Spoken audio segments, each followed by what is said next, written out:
bago tayo mag-secret file, ay ilike mo muna ang video na to at mag-subscribe na sa aming YouTube channel. Don't forget to click the notification bell para hindi ka nahuhuli sa latest episode ng DJ Rocky's Secret Files.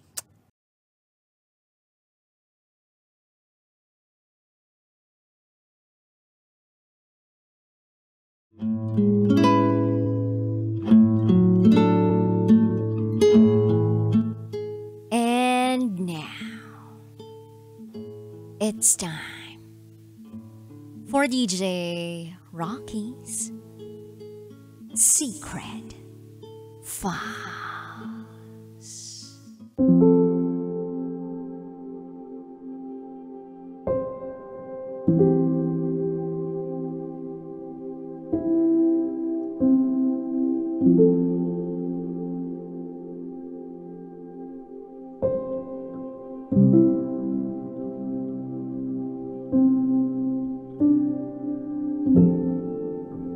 May itinatago akong lihim sa mga amo ko.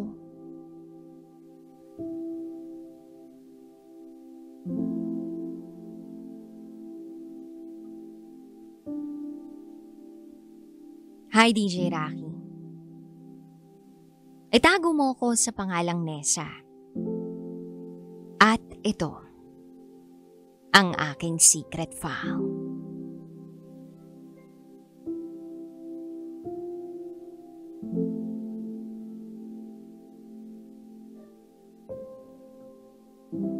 Lumaki ako sa isang mahirap na pamilya.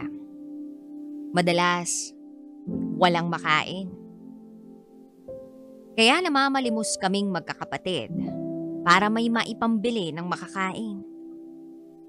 Hindi rin kami nakapagtapos ng pag-aaral. Hindi kami umabot ng kolehiyo. Hindi kaya nila nanay at tatay eh. At isa pa, sakitin ang iba ko pang mga kapatid. 7 kami. Pangatlo ako sa amin. Pero yung bunso at yung sinundan niya, puro sakitin. Madalas, inuubo, nilalagnat. Baka may problema sa baga. Hindi namin alam kasi wala rin kaming pera pampakonsulta sa doktor. Ang nanay ko, walang trabaho. Ang tatay ko naman, umi-extra sa konstruksyon. Hindi rin malaki ang kinikita. Kulang pa. Noong nag-16 anyos na ako, nagdesisyon akong mamasukan bilang katulong. May kapitbahay akong tumulong sa akin na maghanap ng mapapasukan. Meron siyang classmate na may anak. Naghahanap daw ng katulong. Tinanong ko kung magkano yung buwan ng sweldo. Sabi, 6,000 starting. Kaya naisip ko, sige, papasok ako. Malaking tulong na yun para sa pamilya ko. Bahala na. Sana lang, mabait ang amo ko. 2018 yun, DJ Rocky. Hindi ko makakalimutan. April 1. Dumating ako sa bahay ng magiging amo ko. Noong makita ko si Madam, sa unang pagkakataon, naging palagay agad ang loob ko. Alam mo yun, hindi ko maipaliwanag. Basta ang alam ko, mabait siya. Yung asawa naman niya na si Sir, mabait din. Pero bihira sa bahay kasi negosyante. Madalas, nasa opisina nila. Pinatuloy naman ako agad ni Madam sa bahay pagkarating ko. Sinabi sa akin kung ano ang mga gawain ko araw-araw. Magluluto ng agahan, magwawalis sa tapat ng bahay, paliliguan yung anak nila pagkagising. Tapos pag nasundo na yung bata ng school bus nila, magga-gardening naman. Tapos magluluto ng tanghalian. Pahinga muna, tapos pag uwi ng anak nila, merienda at hapunan naman ang ihahanda. Tapos pwede nang matulog pagkatapos maghugas ng pinagkainan. Pwede naman daw mag-cellphone. Hindi naman daw sila naghihigpit basta maayos lang ang trabaho. Ang day off, 2 beses kada buwan. Sabado ng hapon aalis at babalik lang ng gabi ng linggo. Ayun, okay naman ako sa mga kondisyon nila. Sa umpisa syempre nanibago ako. Nag-adjust ako sa mga ugali nila, sa pakikitungo nila. Wala naman masyadong problema kasi mababait naman talaga ang mga amo ko. Pag minsan nagkakamali ako, tinuturuan ako kung paano gawin ng tama. Pero hindi nila ako sinigawan o pinagalitan kahit kailan. Yun pa lang, malaking bagay ko nang ipinagpapasalamat kasi hindi sila nakakatakot kausapin. Hindi sila mukhang nakakataas. DJ Rocky, sinuwerte ako sa unang amo ko. Sobra. 2019, mag-iisang taon na ako sa kanila. Pinatawag ako ni Sir. Tapos kinausap nila ako ni Madam. Tinanong kung interesado akong bumalik sa pag-aaral. Nabigla ako kasi hindi na yun pumasok sa isip ko na pwede pa pala ako mag-aral ulit. Hanggang grade 10 lang kasi ako eh. Kaya sabi ko agad, sige po, mag-aaral po ako. Senior high na. Sasagutin daw nila yung pag-aaral ko. Basta gawin ko pa rin yung mga dati kong ginagawa. At wag na wag raw ako magpapabaya. Sabi ko, opo naman.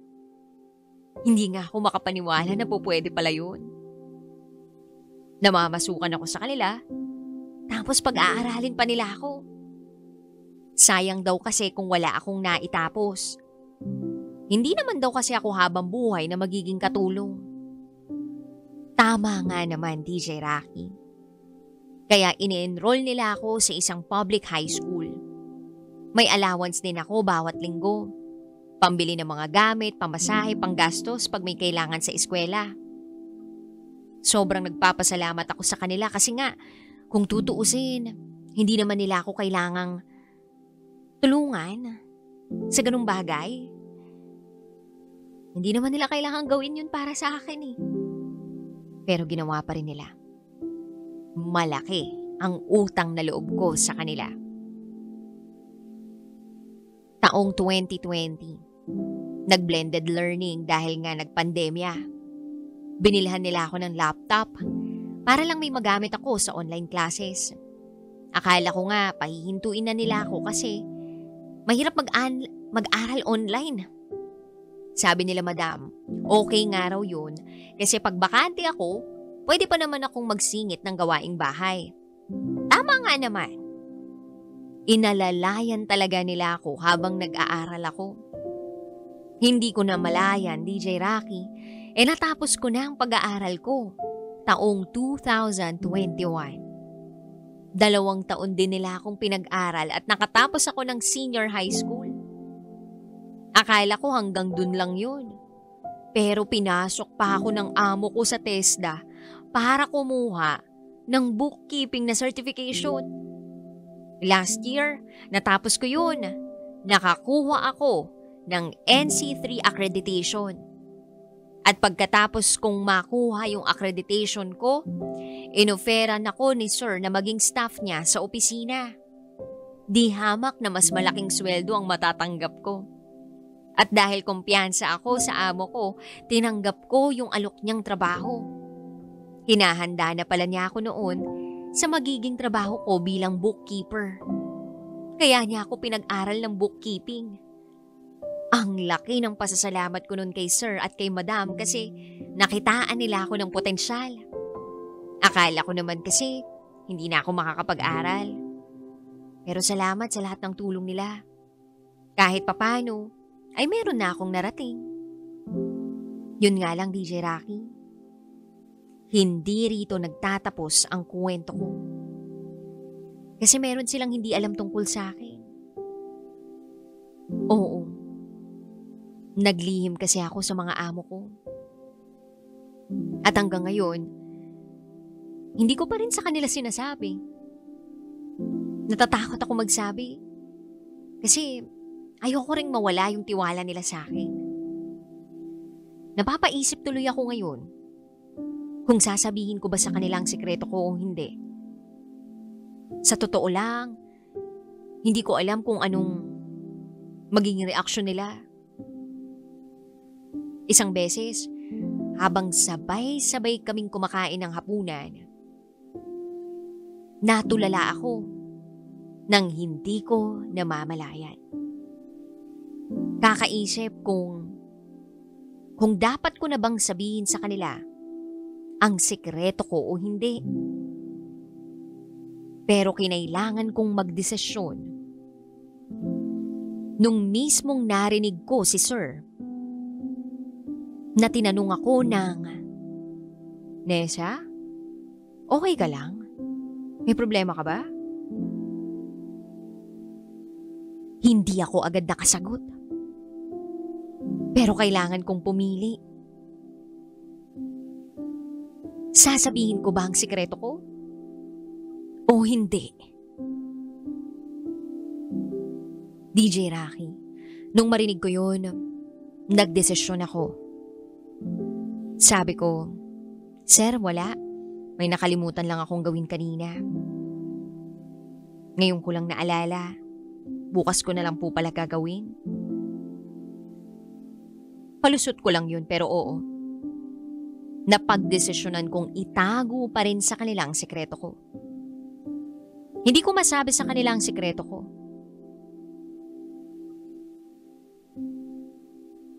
Meron akong manliligaw. May nakilala akong lalaki nung nag-aaral pa ako sa TESDA. Itago natin siya sa pangalang Chito. Classmate ko siya. At sa sandaling panahon, nagka-developan kami. Nanligaw siya sa akin at hanggang ngayon nililigawan pa rin niya ako.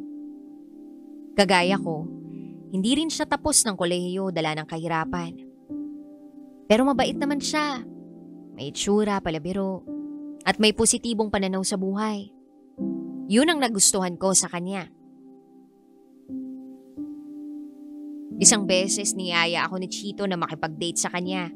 Sabi niya, "Nessa, labas naman tayo, kain tayo sa labas, tapos nood tayo ng sine." At dahil wala namang mali siya yun sa akin, pumayag ako. Sagot niya naman ang lahat. Kumain kami, nagsine. At habang nasa loob kami ng sinehan, pasimpleng tinanong sa akin ni Chito. Ang tanong na hindi ko napaghandaan.